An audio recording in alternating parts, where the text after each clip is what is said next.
ഗസയിലും ലെബനാനിലും Israel നടത്തുന്ന ക്രൂര നരഹത്യകൾക്കും യുദ്ധക്കുറ്റങ്ങൾക്കും പിന്നിൽ പാശ്ചാത്യ രാജ്യങ്ങളുടെ ഇരട്ടത്താപ്പ് നയങ്ങളാണെന്ന് അഭിപ്രായപ്പെട്ട് ഫലസ്തീൻ നാഷണൽ ഇനിഷ്യേറ്റീവ് പാർട്ടി നേതാവ് ഡോക്ടർ മുസ്തഫ ബർഗൂദി രംഗത്ത് വന്നിരിക്കുകയാണ്.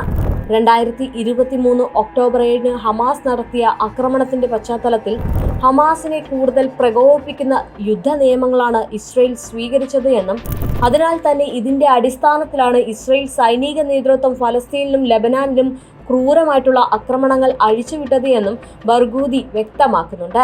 ന്യൂയോർക്ക് ടൈംസിൽ വന്ന റിപ്പോർട്ടിന്റെ അടിസ്ഥാനത്തിലായിരുന്നു ബർഗൂദിയുടെ ഈയൊരു അഭിപ്രായം.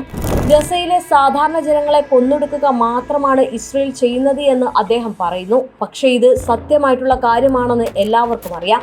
ഗസയിലെ 4 പട്ടണങ്ങൾ ഇതിനോടകം തന്നെ നിലം പൊത്തിയിട്ടുണ്ട്.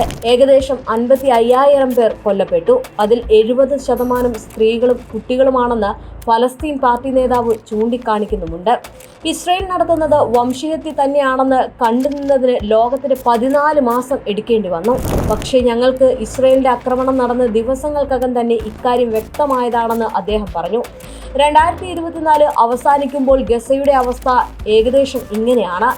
ലോകം മൊത്തവും ഇസ്രയേലിനെതിരെ നെറ്റിച്ചുളിച്ച് നോക്കുന്ന ആ നിമിഷം, ഇത്രയേറെ ക്രൂരതയായിരുന്നു ചെയ്തത് എന്ന് ഓർത്ത നിമിഷം.